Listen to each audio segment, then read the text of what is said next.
Hey guys, सो आज हम लोग पचमढ़ी में आए हुए हैं और 4x4 ऑटोमेटिक के सबसे ज़्यादा मज़े करने की मेरी जो इच्छा थी वो लगभग मैं पूरी करने के लिए आया हूँ। स्कॉर्पियो एन जो है मेरी 4x4 डीजल ऑटोमेटिक ब्लैक, इसके साथ में मुझे अभी हो चुके हैं लगभग 7 दिन। और अब ये गाड़ी को लेकर मैं यहाँ पर आया हूँ तो मुझे पहले हाईवे का बहुत सारा रास्ता पार करना पड़ा। छिंदवाड़ा डिस्ट्रिक्ट जो है उसको पार करने के बाद में मैं पचमढ़ी के जंगलों में, पहाड़ियों में आ गया हूँ। आप देख सकते हो बैकग्राउंड में कितने सारे पहाड़ हैं बड़े बड़े। ये कुछ नहीं है, इससे भी ज़्यादा बड़े, डीप और बहुत ज़्यादा घने पहाड़ हैं और जंगल यहाँ पर हैं। तो वो सब चीज़ों के साथ में जब मुझे इसको ड्राइव करना पड़ा तो मुझे क्या क्या चीज़ें फेस करनी पड़ी। नैरो लेन्स मैंने पार किए, रात में जब इसको ड्राइव किया उसके हेडलाइट के साथ मुझे काफ़ी ज़्यादा एंजॉयमेंट मिला। वैसे टायर्डनेस तो इसमें होती नहीं, हाईवे से जब हम आए इतने लंबा डिस्टेंस करके तो भी कोई टायर्डनेस नहीं हुई। लेकिन जब रात में हम लोग इसको हिल्स पे चला रहे थे, घाट पे नैरो लेन्स पे चला रहे थे, तभी भी बहुत ज़्यादा मज़ा आ रहा था। तो वो सारी चीज़ें मैं इस व्लॉग में आपको बताने वाला हूँ। आज मेरा पचमढ़ी व्लॉग का डे 1 है जिसमें मैं आपको बताऊंगा कि हम यहाँ तक कैसे पहुँचे, रास्ता कैसा रहा, हेडलाइट का रिव्यू क्या रहा। और फिर अगले व्लॉग में मैं आपको बताऊंगा पचमढ़ी टूर करते वक्त हम लोग जो आसपास के टेरेन को पार कर रहे थे वो कैसा रहा हमारा, वहाँ पर हम लोगों ने क्या क्या एंजॉय किया, रास्ते कैसे हैं यहाँ पचमढ़ी के, क्या चैलेंजेस है, इसके 4x4 की मुझे कब जरूरत पड़ती है, कब नहीं पड़ती है, और जो रियर व्हील ड्राइव है उसी में काम हो जा रहा है या कहीं पर हमको थोड़ा स्ट्रगल करना पड़ता है तो 4x4 हाई या लो का काम पड़ रहा है या नहीं। तो वो सब चीज़ें मैं आपको इस व्लॉग में दिखाने वाला हूँ। तो चलिए शुरू करते हैं। दोस्तों, गाड़ी की डिलीवरी के 2 दिन बाद ही और पचमढ़ी टूर के 1 दिन पहले ही मैंने अपना PPF TPU इंस्टॉलेशन का काम कंप्लीट करवा लिया था ताकि मेरी गाड़ी प्रोटेक्टेड भी रहे और स्क्रैचेस से मुझे डर ना लगे और गाड़ी को मैं निश्चिंत होकर के चलाता रह सकूं। इसके अलावा मैंने महिंद्रा डीलरशिप से 3D मैट्स भी ले लिए थे क्योंकि मार्केट में भी कोई मैट्स मिल नहीं रहे, तो टेम्पररीली मैंने ये ले लिए जो मुझे सिर्फ मानसून में यूज़ करना है। बाद में गाड़ी के रियर रो को फोल्ड करके हमने सामान फिट कर दिया और हम सब लोग फैमिली के साथ लेकर निकल चुके हैं अपनी पचमढ़ी ट्रिप को।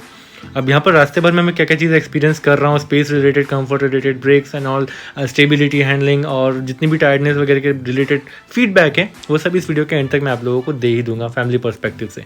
फिलहाल रीडिंग देखा जाए तो 700+ रीडिंग हो चुकी है अभी मेरी गाड़ी में, और लौटते लौटते हम लोगों को कितना किलोमीटर हो जाता है वो भी मैं आपको दिखाऊंगा। बाकी गाड़ी का रोड प्रेजेंस में हाईवे पर रास्ते भर में कई जगह रुक रुक के देखता रहा और मैं काफ़ी ज़्यादा इंप्रेस हुआ। ड्राइविंग में मुझे मज़ा तो हमेशा आ ही रहा है जिस गाड़ी में।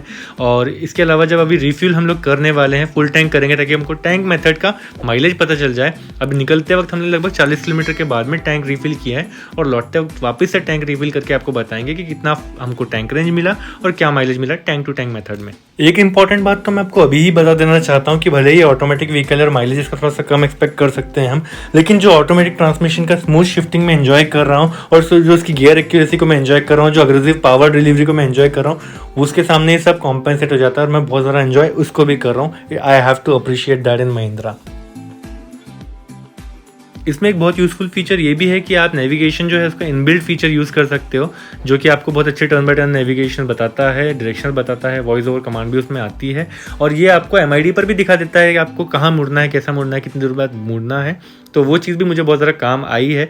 और क्योंकि मेरा फ़ोन जो है वो नेटवर्क में रहता नहीं था जहाँ हिल स्टेशन पर हम लोग जा रहे, तो वहाँ पर क्या हुआ, मुझे ये वाला नेविगेशन टर्न बाय टर्न बहुत ज़्यादा काम आया।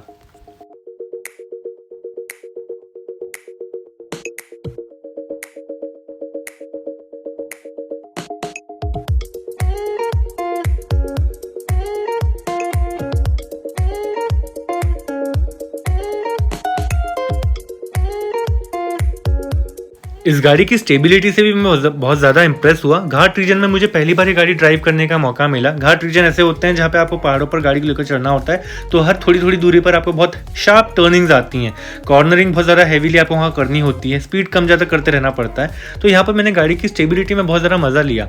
यहाँ पर स्टेबिलिटी का किस तरह का फीडबैक मैं आपको दे सकता हूँ उसके बारे में बताता हूँ। जैसे यहाँ अभी आपको बिगिनिंग वाले रास्तों पर तो दिख रहा है कि चौड़े चौड़े रास्ते हैं, बट यहाँ पर कोई डिवाइडर नहीं है, तो गाड़ियाँ आती भी तेज़ी से है, जाती भी तेज़ी से हैं, संभाल कर चलाना होता है। तो ब्रेकिंग भी बहुत अच्छी चाहिए होती है। कभी कभी हाई स्पीड में आप टर्न करते हो, एकदम से टर्निंग आ जाती है, तो ब्रेकिंग जल्दी से आपने अगर ना की तो आपको थोड़ी सी स्पीड में ही कॉर्नरिंग करनी पड़ती है। तो वहाँ पर आपको स्टेबिलिटी का बहुत ज़्यादा अच्छा एक्सपीरियंस लेने का मौका मिलता है। वो चीज़ मैंने यहाँ पर बहुत अच्छे से एक्सपीरियंस करके देखी। तो स्पीडीली कॉर्नरिंग करने में भी मज़ा आया, लो स्पीड पर कॉर्नरिंग करने में भी बहुत ज़्यादा केपेबल रही गाड़ी, मतलब ब्रेकिंग भी बहुत अच्छे से हेल्प कर रही है। यहाँ पर मैंने ऐसे ड्राइव किया जैसे मैं रोज़ चलाता हूँ गाड़ी को, तो ऐसा लग रहा था मैं एक्सपीरियंस ड्राइवर होकर के इसको चला रहा हूँ और मज़ा आ रहा है। बाकी रिलायबल कॉर्नरिंग के बारे में एक बार बोलता हूँ। जैसे अभी स्ट्रेट पैच मिल गया, मैं हाई स्पीड में इसको 70-80 तक या 90 तक के ले जाता हूँ, फिर एकदम से कॉर्नरिंग आ जाती है। वहाँ पर एकदम एंड मोमेंट पर जाकर के भी मैं धीरे धीरे करके स्लो करते 40 या 30 की स्पीड पर ला लेता हूँ और फिर ईजिली वो कॉर्नर कर लेता हूँ और फैमिली डिस्कम्फर्ट के बिना मैं वहाँ पर कॉर्नर कर लेता हूँ गाड़ी का। तो बहुत ज़्यादा मज़ा आता है।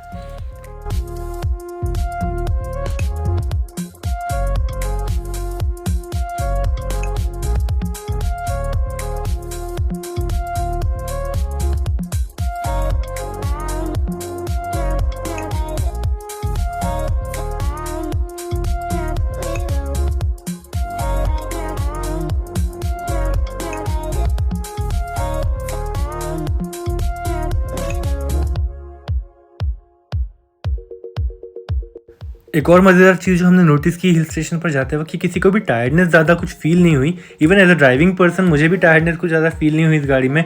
क्रूज़ कंट्रोल ने भी काफ़ी ज़्यादा हेल्प किया था स्ट्रेट रास्तों पर, जब मुझे लगा मेरे पैरों को दर्द हो रहा हो सकता है। मैं मतलब पहले से टायर्ड था कुछ सफ़र वगैरह करने की वजह से और डेली साइकिलिंग वगैरह की वजह से भी कभी कभी पेन रहता है। तो मुझे थोड़ा सा लगा कि थोड़ा सा कम्फर्ट चाहिए, तो मैंने ऑटोमेटिक गाड़ी ऑलरेडी है, क्रूज़ कंट्रोल एक्टिवेट किया, दोनों पैर थोड़े से पीछे कर लिए और फोल्ड वगैरह कर, मतलब जो एंकल्स हैं उनको थोड़ा सा स्ट्रेच वगैरह करके आराम किया। तो थोड़ा सा ना मुझे काफ़ी पैरों में आराम मिला उसकी वजह से। इसके अलावा बड़ी विंडस्क्रीन और बड़े बड़े ग्लासेस की वजह से बहुत ज़्यादा रूमी और एयरी हमको फील हो रहा था कैबिन के अंदर। तो स्पेशियस फील वाली आती ही है और टायर्डनेस उसकी वजह से भी कम होती है। और फिर सनरूफ ने भी बहुत ज़्यादा हेल्प किया हमको ब्रीजी फील करने में। थोड़ा सा उसको ओपन कर लिया तो जो घाट में थोड़ा जी मचलने जैसा प्रॉब्लम होता है या वॉमिटिंग किसी को लग रही हो सकती है, वो सब प्रॉब्लम हुई ही नहीं। होते होते हमने बचा लिया सनरूफ की मदद से। तो ऐसा बिल्कुल नहीं कि छोटा सनरूफ है तो आपके काम नहीं आएगा, बहुत ज़्यादा काम का है सनरूफ भी। So basically these are the things that you would expect in a vehicle like this, premium vehicle like this for your family। आपकी फैमिली में जो मल्टीपल वैरायटी के लोग होंगे, अलग अलग एज के लोग होंगे, उन सबके लिए इस गाड़ी में काफ़ी कुछ है, काफ़ी कुछ कॉम्पेंसेटिंग है जो सफ़र का मज़ा बढ़ा भी देता है और डिस्कम्फर्ट होने से रोकता भी है। इस टूर में मेरे साथ 2 बच्चे थे, 2 यंग वुमेन थी, एक ओल्ड वुमेन थी, एक ओल्ड मैन थे और मैं तो था ही एक एनर्जेटिक यंग मैन। तो हम सब लोगों ने काफ़ी तरह एंजॉय किया और काफ़ी कंफर्टेबल रहे। सो मैं काफ़ी इंप्रेस हुआ कि इस सेगमेंट में इस प्राइस पर हमको एक ऐसी गाड़ी मिली जो लगभग मैंने कभी नहीं चलाई इतने लंबे सफ़र पर। तो मुझे तो काफ़ी हद तक इसकी प्राइस जस्टिफाइड महसूस हुई। मैं बहुत ज़्यादा खुश हूँ अपने डिसीजन से।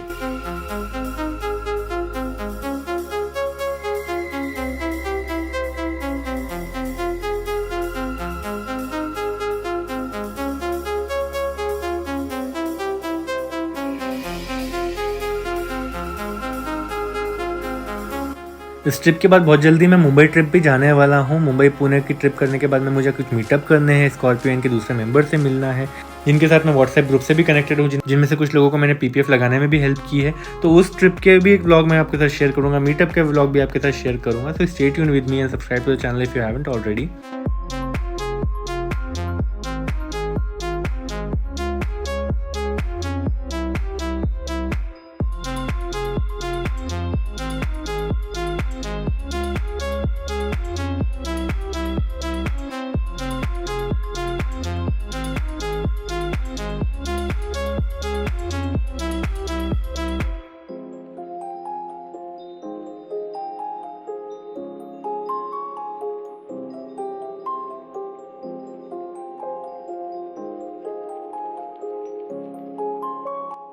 एक और चीज़ है, जो फ्रंट पार्किंग सेंसर्स हैं वो बहुत ज़्यादा हेल्पफुल रहे मुझे। कई जगह ऐसा होता है कि बीच में कुछ आ रहा है या फिर कभी कभी जो पतले पतले रोड हैं पचमढ़ी जाते वक्त या पचमढ़ी शहर में भी, तो वहाँ पर ना गाड़ियाँ बहुत पास से गुजरती है। कभी कभी 2 गाड़ियाँ रास्ते में खड़ी हैं, उनके बीच से आपको निकालना है।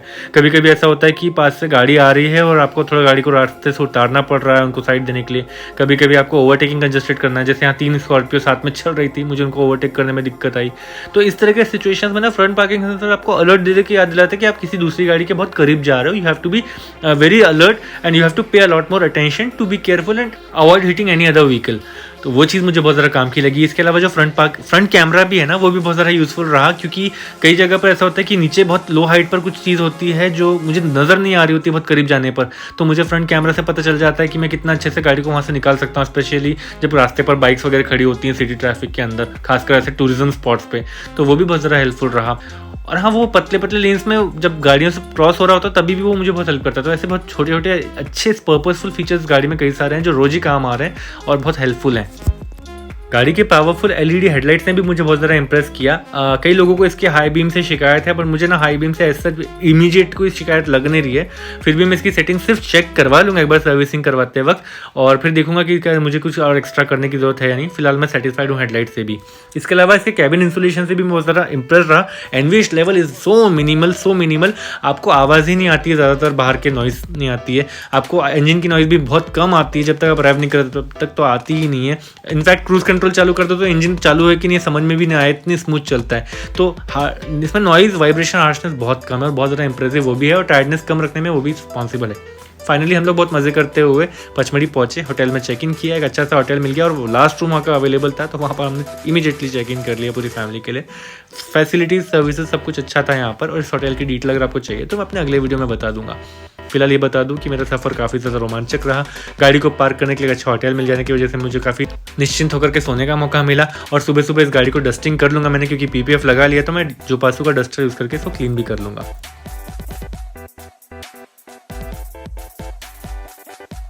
पचमढ़ी आते वक्त जो आखिरी के 50 से 70 किलोमीटर थे उसमें मैंने बहुत ज़्यादा एंजॉय किया। जब नॉर्मल रास्ते हट गए, पहाड़ आ गया, हिल स्टेशन जैसे ड्राइव शुरू हो गई।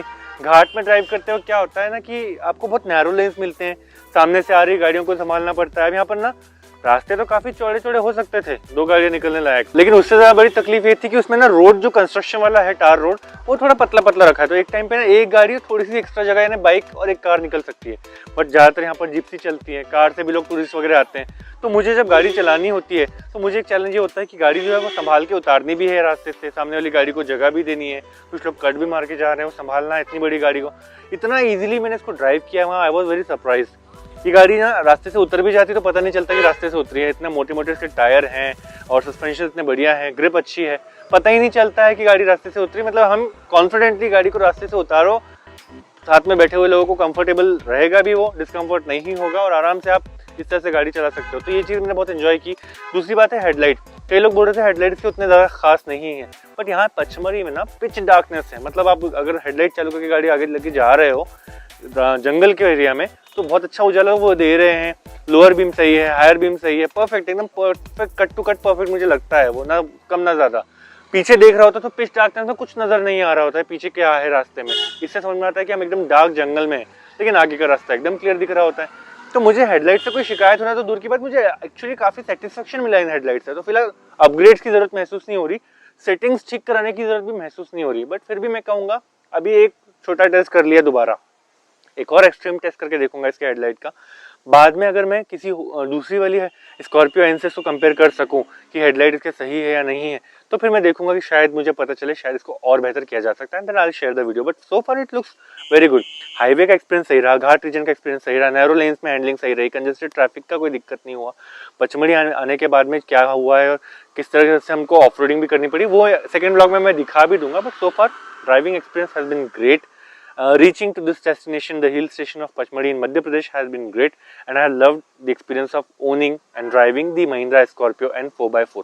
अगले वाले व्लॉग में मैं आपको ये बताने वाला हूँ कि इसके 4x4 हाई और 4x4 लो को मैंने यूज़ करके देखा तो मुझे कहाँ कहाँ कन्वीनियंट और ईज ऑफ ड्राइविंग महसूस हुई। But I can tell you, फिलहाल मैंने ऐसी किसी जगह पर जरूरत ड्राइव नहीं किया इसको जहाँ पर 4x4 लगाना ही पड़े। Rear wheel drive is absolutely sufficient so far for this vehicle.